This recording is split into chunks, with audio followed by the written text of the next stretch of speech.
কোনো আলোচনা করার জন্য না। আমি বুঝি চন্দ্র যখন উদিত হয় তখন আর এই ছোট্টখাটো আলোয় কাজ হয় না। 1000 পাওয়ারের ভাল্বের যখন অনুসন্ধান পাওয়া যায় ও 25 পাওয়ারের ভাল্বে কাজ হয় না। আমি যত ভালো কথাই বলি, আমার ভাই যত কথাই বলুক, হান্নান ওমর যত সুন্দর কথা বলুক, এই মুহূর্তে একমাত্র নেশা এবং পেশা মুফতি আমির হামজা। কথা বলেন।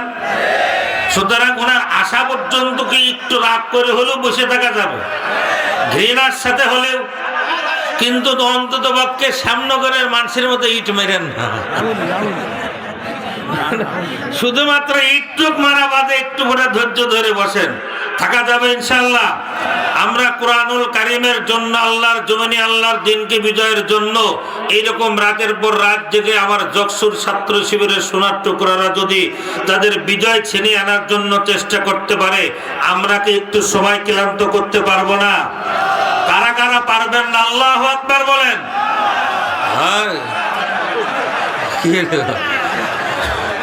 কারা কারা দিনের জন্য সময় দিতে পারবেন এবার চিৎকার করে বলেন আল্লাহু আকবার। আরো জোরে বলেন আল্লাহু আকবার। মুসলমান, এই আল্লাহু আকবারের ধ্বনি দিয়ে যকসুর আমার এক বোন স্লোগান তুলেছিল, তার মুখের থেকে যে হারামেরা মাইক কেড়ে নিয়েছিল, আমার আল্লাহ তাদের পাছার তলার চেয়ারটা কেড়ে নিয়ে তার বিজয় দান করে দিয়েছেন। কথা বলেন।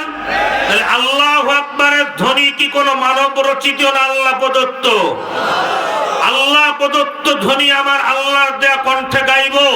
তামাম পৃথিবী যদি আমার বিরুদ্ধে যায়, আল্লাহু আকবারের ধ্বনি মুসলমানের কণ্ঠ থেকে কেউ কেড়ে নিতে পারবে না। কথা বলেন ঠিক কিনা?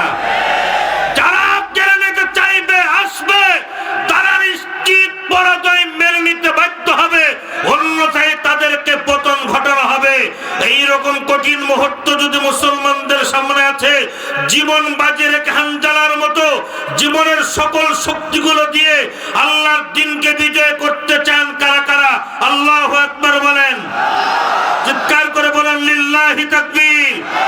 সেই সোনার টুকরো যুবকেরা গলা ছেড়ে তলার শক্তিটুকু নলায় এনে আকাশ বাতাস মুখরিত করে চিৎকার করে বলে লিল্লাহি তাকবীর। ইতিমধ্যে আমাদের মাঝে এসে গিয়েছেন লক্ষ কোটি জনতার প্রাণী স্পন্দন, বাংলাদেশের মুফাসসির জগতের এক উজ্জ্বল নক্ষত্র, আন্তর্জাতিক খ্যাতি সম্পন্ন নন্দিত মুফাসসিরে কুরআন ও কুষ্টিয়া 3 আসনের বাংলাদেশ জামাত ইসলাম কর্তৃক মনোনীত সংসদ সদস্য পদপ্রার্থী আলহাজ হযরত মাওলানা মুফতি আমির হামজা সাহেব দামাত বারকাতুহুম। কেউ গাছতলায় আর কেউ বাসতলায়, আমার একটা টাকার সম্পত্তি, রাষ্ট্রীয় সম্পত্তি মেরে খাওয়ার কোন অধিকার কারো নাই। ঠিক কিনা বলেন?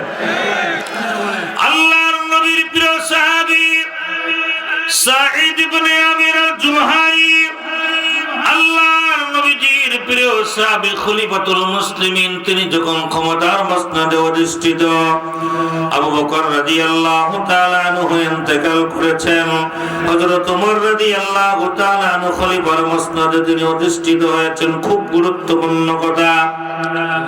আবু সাঈদ আল-জুমহানি বলেন, ও খলিফাতুল মুসলিমিন হযরত ওমর, আল্লাহ রাব্বুল আলামিন আপনাকে খেলাফতের দায়িত্ব দিয়েছেন, সম্মানের চেয়ার দিয়েছেন, কিন্তু সাবধান, জনগণের সাথে এবং আল্লাহর সাথে কোন রকম উলটপালট করা যাবে না। আমার আল্লাহ যাহা কেউ দেখেন না, যা কেউ শোনে না, সব জানেন এবং সব শোনেন যিনি, তিনি কে? আরো জোরে বলেন কে? আল্লাহর ভয় করে একদম এদিক ওদিক করা যাবে না। কত বড় সাহস চিন্তা করেন, যেই ওমর রাস্তা দিয়ে গেলে শয়তান পর্যন্ত 40 দিন ওই রাস্তা দিয়ে হেঁটে যেতে পারতো না। হযরত সাঈদ ইবনে আমির আল-জুমহানি গিয়ে বলেন, খেলাফতের দায়িত্ব আমার আল্লাহ আপনাকে দিয়েছে, কিন্তু যথারীতি দায়িত্ব পালন করেন। আমার যুগে, এই দেশে যদি একজন মেম্বারেরও বলা যায়, মেম্বার সাহেব একটু সাবধানে চলাফেরা করেন, উল্টো পাল্টা করেন না, বলেন তো আপনার জান আস্ত থাকবে? কথা বলেন না। চেয়ারম্যানের বললে, এমপির বললে, আর খলিফাতুল মুসলিমিন হযরত ওমর রাদিয়াল্লাহু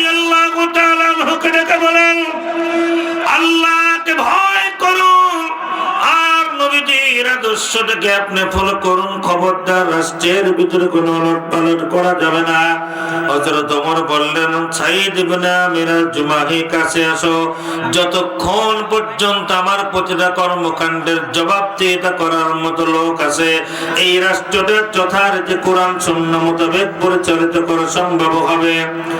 শুধুই পরামর্শ দিয়ে খেলতে হয় না, শুধু উপদেশ দিয়ে তোমরা খেলতে হয় না, আল্লাহর নবীজির দ্বীনটাকে সুন্দর করে পরিচালনা করার জন্য, কিয়ামতের দিনটাকে সুন্দরভাবে পরিচালনা করার জন্য রাষ্ট্রের গুরুত্বপূর্ণ দায়িত্বগুলিও তোমাদেরকে নিতে হবে। আল্লাহর নবীর সাহাবী সাঈদ ইবনে আমির আল জুমাহি তিনি কোন রকম দায়িত্ব নিতে রাজি নয়। অনেক পিড়াপিড়ি করে, জোরাজুরি করে, অনুরোধ করে সিরিয়ার একটা উন্নত শহর হিলসার তাকে গভর্নর বানিয়ে দেওয়া হলো। আল্লাহর নবীজির প্রিয় সাহাবী তেমন একজন আল্লাহওয়ালা মানুষ ছিলেন। এই সাঈদ ইবনে আমির আল জুমাহি গভর্নরের দায়িত্ব পালন করেন। আমাদের দুনিয়ার একটা স্বাভাবিক নিয়ম আছে, যে এলাকার মানুষ গরিব, এলাকার প্রতিনিধিও হয় গরিব। যেমন পাইকগাছা বাইরাতাক উপর একজন এমপি, আর ঢাকা 17 আসনের একজন এমপির কোয়ালিটি কিন্তু একরকম না। কথা বোঝেন? কথা ঠিক কিনা বলেন? তদানীন্তন সময়ে আজকে পৃথিবীতে যেমন বিভিন্ন রাষ্ট্র, থাইল্যান্ড, ব্যাংকক, সিঙ্গাপুর, তুরস্ক, আঙ্কারা, এরকম বড় বড় রাষ্ট্রে বড় বড় শহরগুলো বিশ্ব বাণিজ্য বাজার নিয়ন্ত্রণ করে। যেমন আমাদের চট্টগ্রাম মংলা বন্দর তদানীন্তন সময়ের সবচাইতে আন্তর্জাতিক ব্যবসা বাণিজ্যের কেন্দ্রবিন্দু ছিল সিরিয়ার হিন্স রাজ্যটা। আল্লাহর নবীজির প্রিয় সাহাবী সাঈদ ইবনে আমির আল জুমাহিকে ওই রাজ্যের গভর্নর হিসেবে আল্লাহর নবীর প্রিয় সাহাবী খলিফাতুল মুসলিমিন হযরত ওমর নির্বাচিত করে দিয়েছেন। কিছুদিন যাওয়ার পরে কিছু লোক খলিফাতুল মুসলিমিন হযরত ওমর রাদিয়াল্লাহু তাআলা আনহুর দরবারে আসলেন, তারা মদিনাতে আসলেন। মদিনাতে আসার পরে আল্লাহর নবীর সাহাবী ওমর বলেন, ও সিরিয়ার জনগণ, আমি আপনাদের কাছে জানতে চাই, আপনাদের জন্য নতুন যে গভর্নরটা আমি নিয়োগ করেছি তিনি চলেন বলেন কেমন, তিনি রাষ্ট্র পরিচালনা করেন কেমন? তিনারা বলেন যে হুজুর, আমরা বড় অভাবী, আমরা বড় গরিব, আমাদের কিছু রাজকোষ থেকে আপনি কিছু হাদিয়া বটন দেন, আমাদের জন্য কিছু বরাদ্দ করেন। মনে রাখবেন কথাটা কয়েক ঘন্টার কথাটা 2-3 মিনিটেই বলি। খলিফাতুল মুসলিমিন হযরত ওমর বললেন, 10 থেকে 12 জনের একটি কাফেলা তারা এসেছিল। প্রত্যেককে বললেন, আপনারা এই হিন্স নগরীর সবচাইতে গরিব মানুষগুলোর একটা তালিকা আমার সামনে প্রণয়ন করুন। ওই তালিকা দেখে দেখে আমি রাষ্ট্রীয় কোষাগার থেকে আপনাদের জন্য মালের ব্যবস্থা করব। আল্লাহর কি রহমত, আল্লাহর কি রহমত, আল্লাহর কি রহমত। 12 জন তালিকা প্রণয়ন করেছে। প্রত্যেকের নামের প্রথমেই যে ব্যক্তির নাম এসেছে তিনি সাঈদ ইবনে আমির আল জুমাহি। চিৎকার করে বলবেন না আল্লাহু আকবার? প্রত্যেকেই তালিকা প্রণয়ন করেছে। সব থেকে হিন্সের গরিব মানুষের তালিকার মধ্যে গভর্নরের নাম। চিন্তা করতে পেরেছেন যে তিনি একটা রাষ্ট্রের প্রধান, একটা রাষ্ট্রের মেয়র, গভর্নর।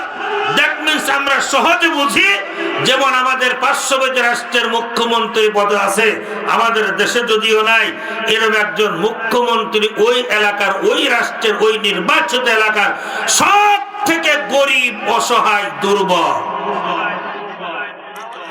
আল্লাহর নবীজির প্রিয় সাহাবী হযরত ওমর অধর দ্বারা 2 চোখের পানি ছেড়ে দিলেন। তার প্রতিনিধির মাধ্যমে 1000 স্বর্ণ মুদ্রা নিয়ে তিনি সাঈদ ইবনে আমির আল জুমাহির জন্য উপহার পাঠাইলেন।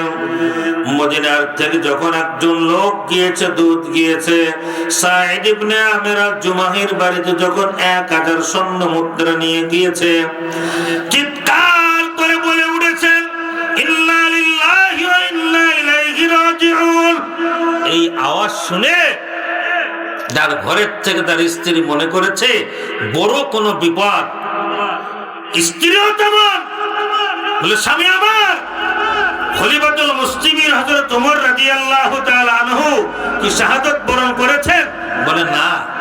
তার থেকে ভয়ঙ্কর সংবাদ, বলে কোন মুসলিম জনপদ কাফেরদের দ্বারা নির্যাতিত নিপীড়িত হয়ে, মুসলমান শোনো, ইসলামী সিভিলাইজেশন, ইসলাম পন্থে যদি রাষ্ট্রীয় ক্ষমতা আসে, এই পাইক গাছার গভর্নরেরও এইরকম দায়িত্ব পালন করতে বাধ্য হবে। কথা বলেন, চান কারা কারা ইসলাম ক্ষমতায়? চান কারা কারা আল্লাহু আকবার বলেন? আওয়াজ করে বলেন আল্লাহু আকবার। তার স্ত্রী তাকে ডেকে বলে, মারাত্মক কোন দুল করে না করেছে কিনা, মুসলিম কোন জনপদ বিপদগ্রস্ত বা যুদ্ধের ময়দানে পরাজয় বরণ করেছে কিনা।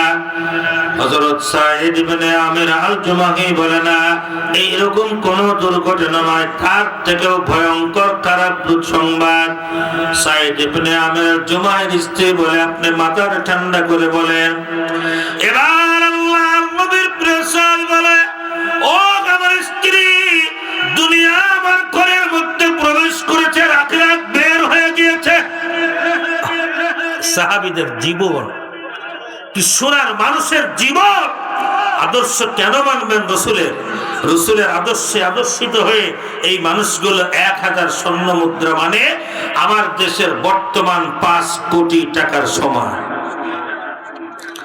সাঈদ ইবনে আমির আল জুমাহি বলেন, দুনিয়া আমাকে কেমন করেছে আর আখিরাত আমার থেকে বিদায়ের দ্বার প্রান্তে, সুতরাং এই সম্পদ আমি গ্রহণ করতে পারবো না।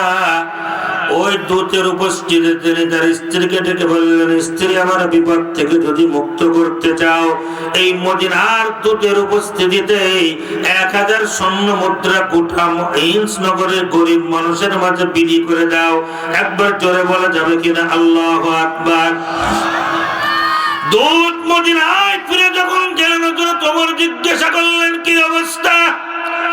আল্লাহর নবীর সাহাবীর সামনে বলে, হুজুর মানুষ নয়, একেবারে যেন সাক্ষাৎ ফেরেশতা। এত বড় অভাব, এত বড় কষ্ট, কিন্তু তার কোনো অভিযোগ নাই। তিনি রাষ্ট্রীয় সম্পদ নেন নাই, গরিবদের মাঝে তিনি বিতরণ করে দিয়েছেন, দান করে দিয়েছেন। একবার জোরে বলা যাবে কিনা আল্লাহু আকবার। আল্লাহর নবীর প্রিয় সাহাবী হযরত ওমর রাদিয়াল্লাহু তাআলা আনহু তার আমলে এত আনন্দিত হয়ে খুশি হয়ে পুনরায় 1000 স্বর্ণ মুদ্রা ওই রাষ্ট্রদূতকে দিয়ে তিনি প্রেরণ করেছেন। দ্বিতীয়বার তিনি একই আচরণ করে পরিপূর্ণ সম্পদটা একেবারে কমপ্লিট আল্লাহর রাস্তায় গরিব মানুষদেরকে তিনি দান করে দিয়েছেন। দ্বিতীয়বার যখন টোটাল সম্পদটা সাঈদ ইবনে আমির আল জুমাহি ওই হিংসের মানুষদের মাঝে টাকাটা দান করে দেওয়ার পরে তিনি যখন দূত ফেরত গিয়েছে, খলিফাতুল মুসলিমিন হযরত ওমর চোখের পানি ছেড়ে দিয়ে বলে, আর দেরি করব না, চলো আমরা যাই। সাঈদ ইবনে আমির আল জুমাহি কেমন অবস্থায় রাষ্ট্র পরিচালনা করে একটু সচক্ষে দেখার জন্য যাই। এখনকার মতো তো সময় ছিল না, 2 টাকাতে 20,000 টাকাতে বিমান টিকিট করলাম আর চলে গেলাম। কয়েকদিন সফর করে তিনি যখন পুনরায় সিরিয়ার হিন্স নগরীতে প্রবেশ করলেন, 1000 মানুষ খলিফাতুল মুসলিমিনকে দেখার জন্য পাগলের মতো, পঙ্কপালের মতো ছুটে আসলো। আল্লাহর নবীর সাহাবী খলিফাতুল মুসলিমিন হযরত ওমর সাঈদ ইবনে আমির আল জুমাহিকে তিনি ডাকলেন, হিন্সের নগরীর মানুষদেরকে ডাকলেন, বললেন, আমি তোমাদের কাছে এসেছি, তোমাদের জন্য যে গভর্নর নির্বাচিত করেছি, এই গভর্নরের বিরুদ্ধে তোমাদের কোনো অভিযোগ আছে কিনা আমাকে একটু জানাও। কথা বলেন, আওয়াজ করে বলেন। আজ যদি আমার দেশের মাননীয় প্রধান উপদেষ্টা মহোদয় এইরকম মুক্ত বাতাসে এসে বলতো, এই এলাকার ইউনো মহোদয়, ডিসি মহোদয়, এসপি মহোদয় মানুষের উপর কোন জুলুম, অত্যাচার, অনাচার, বিচার করে কিনা, স্বতঃস্ফূর্ত বাক স্বাধীনতা থাকতো, বলেন তো অভিযোগ ছিল কি ছিল না? আছে কি নাই? কিন্তু বলার কোনো ক্ষমতা নাই, কারণ বললে আগামীকাল রাত্রে বেলায় বয়রা নদীতে ভেসে যাওয়া লাগবে। কথা বলেন ঠিক কিনা? খলিফাতুল মুসলিমিন হযরত ওমর রাদিয়াল্লাহু তাআলা আনহু 1000 মানুষের মাঝে ডাং তোমরা দাঁড়িয়ে যাও, কোনো অভিযোগ আছে কিনা। এক কন্যার থেকে একজন বয়স্ক মুরব্বী দাঁড়িয়ে গেলেন, দেখা দেখে আরো তিনজন দাঁড়িয়ে গেলেন। প্রথম মুরব্বীটাকে বললেন, বলেন আপনার কি অভিযোগ? তিনি বললেন, হুজুর আমার একটা মাত্র অভিযোগ, মাসে একদিন আমাদের গভর্নর তিনি অফিস করেন না, অফিসে তিনি আসেন না। মাসে কয়দিন? জোরে বলেন। আর আপনি অফিসে যান, থানায় যান, বিভিন্ন জায়গায় যান, দেখবেন দিনের পর দিন ঘুরতে ঘুরতে আপনার কাম সারা। কথা বলেন। বিশেষ করে কলেজ, স্কুল মাদ্রাসায়, বেসরকারি প্রতিষ্ঠানে কোন শিক্ষক বন্ধু যদি অবসরে যায়, চাকরি করতে যে 30 বছর কষ্ট, টাকা তুলতে তার চাইতে বেশি কষ্ট, ঠিক না স্যার? ওর জীবন বেড়ে যায়, তার টাকা পায় না। আল্লাহর নবীজির সাহাবী ওমর বললেন, সাঈদ ইবনে আমের, এই মুরব্বি তোমার বিরুদ্ধে অভিযোগ করেছে, তুমি মাসে একটা দিন অফিসে কামাই দাও, জবাব দাও। সাঈদ ইবনে আমের বললেন, হুজুর আমি জবাবটা দেই, আমি কামাই দেই না, কিন্তু আমার একটু কারণ আছে। আমার মাত্র 2টা পোশাক, আমার এমন কোন অতিরিক্ত কোন কাপড় নাই, অতিরিক্ত কোন পোশাক নাই। একটা এলাকার গভর্নর তার জীবন চরিত্রটা শোনেন, বলে আমার মাত্র 2টা পোশাক, একটা কাপড় পরিধান করি, আর একটা কাপড় গায়ে জড়িয়ে ধরে রাখি, কিন্তু আমি মাসে একটা দিন ময়লা হয়ে যায়, আবর্জনা হয়ে যায়, সঙ্গত কারণে একটা কাপড় ধৌত করি সকালবেলায়, ওইটা শুকানোর পরে আমি ওইটা পরিধান করি, আর গায়েরটা আবার পরিষ্কার করে দেই, একটু ধুয়ে পরিচ্ছন্ন করে শুকিয়েতে আস্তে আস্তে আমার একটু দেরি হয়ে যায়। উনি হয়তো সকালবেলা আসেন, আমি বৈকাল বেলায় যাই, যার কারণে আমার একটু দেরি হয়ে যায়। হয়তো উনি যেই সময়টা আছেন আমি তাকে না, কিন্তু আমি কামাই দেই না। আশেপাশের লোকজন বলল, ঠিক আছে ওনার কথা। গভর্নর আসে মাসে একটা দিন দুপুরের পরে। আল্লাহর নবীর সাহাবী ওমর 2 চোখের পানি ছেড়ে দিয়ে বলেন, আরো চিৎকার করে বলেন না, আল্লাহু আকবার। 2 নম্বরের কোন ব্যক্তির অভিযোগটা তোমরা বলো। একজন মাস্টারের থেকে দাঁড়িয়ে তিনি বললেন, আমাদের খলিফা, আমাদের গভর্নর সারাদিন অফিস করে, কিন্তু রাত্রিবেলায় তাকে আমরা খুঁজে পাই না। ঈশার নামাজ পর্যন্ত অফিস করে, কিন্তু রাত্রে আমরা তাকে খুঁজে পাই না, আমরা তাকে খুঁজে পাই না। আল্লাহর নবীর সাহাবী হযরত ওমর রাদিয়াল্লাহু তাআলা আনহু বলেন, ও সাঈদ ইবনে আমির আল-জুমাহি, এই ব্যক্তিরা তোমার বিরুদ্ধে অভিযোগ করেছে, রাত্রে তোমাকে খুঁজে পাওয়া যায় না, বলো তাদের অভিযোগ সত্য কি মিথ্যা? আল্লাহর নবীর প্রিয় সাহাবী সাঈদ ইবনে আমির আল-জুমাহি বলেন, কসম সেই কাবার মালিকের, আমার বিরুদ্ধে যে অভিযোগটা তিনি করেছেন যে রাত্রিবেলায় আমাকে খুঁজে পাওয়া যায় না, এই অভিযোগের মধ্যে কোনো ভেজাল নাই, পরিপূর্ণ সঠিক। চিৎকার করে বলবেন না আল্লাহু আকবার। হযরত ওমর বলেন, তুমি জবাব দাও, কেন তোমাকে খুঁজে পাই না? এবার মাথাটা নিচু করে 2 চোখের পানি ছেড়ে দিয়ে বলেন, ও আল্লাহর নবীর সাহাবী খলিফাতুল মুসলিমিন, সারাদিন আমি বান্দার খেদমত করি, বান্দার গোলামি করি, বান্দার খেদমতের জন্য সময় নিয়োগ করি, আর রাত্রিবেলা ঈশার নামাজের পরের থেকে পুরো রাত্রিটা আমি আমার রবের জন্য স্পেশাল খাস করে রেখে দিয়েছি। আমি আমার মালিকের সঙ্গে সম্পর্ক স্থাপন করি। একটু জোরে বলা যাবে কিনা আল্লাহু আকবার? গলা ফাটিয়ে বলা যাবে কিনা আল্লাহু আকবার? ও কুল্লার বাইকাচার মুসলমানেরা, এমন কোন শাসক কি আপনাদের এলাকায় আছে রাষ্ট্রের প্রতিটা নাগরিকের দায়িত্ব যথার্থ পালন করার পরে আমার আল্লাহ দরবারে মস্তক অবনত করে রাত্রি যাপন করে? আমি তো বাংলাদেশে কোথাও দেখি না, কোথাও পাই না। আমাদের এলাকার নেতারা রাত্রিবেলায় যায় গরু ছাগল চুরি করতে, আর যার বউ বিদেশে সেই বাড়ি ফাঁকর মারতে। কথা বলেন, কথা বলেন। হয়তো আপনার এলাকায় নাই, আমি আমার ঝিনাইদহের কথা বলছি, যার সুন্দরী বউ বিদেশে আছে স্বামী, ওই বাড়িতে লোকের কোনো অভাব নাই। হ্যাঁ, অস্কার কথা বলেন। 3 নম্বর একটু অভিযোগ করলো, এই অভিযোগ শুনে আগেই নবীজির সাহাবী হযরত ওমর 2 চোখের পানি ছেড়ে দিয়ে বললেন, আমার সিরিয়াল, ও মানুষকে আমি তোমাদের জন্য গভর্নর নিয়োগ করেছি, যেই মানুষটার বাড়িতে একটু অতিরিক্ত কোনো কাপড় নাই, অতিরিক্ত কোনো খাবার নাই, অতিরিক্ত কোনো পোশাক নাই, এই মানুষটা একমাত্র আমার রবের গোলামি করে, আমার মালিকের সঙ্গে তার সম্পর্ক। মুসলমান ভাইরা রে আমার, ও খুলনা সাতক্ষীরাপুরের মুসলমান বন্ধুরা রে, এইরকম নেতা নির্বাচিত হোক, এটা চান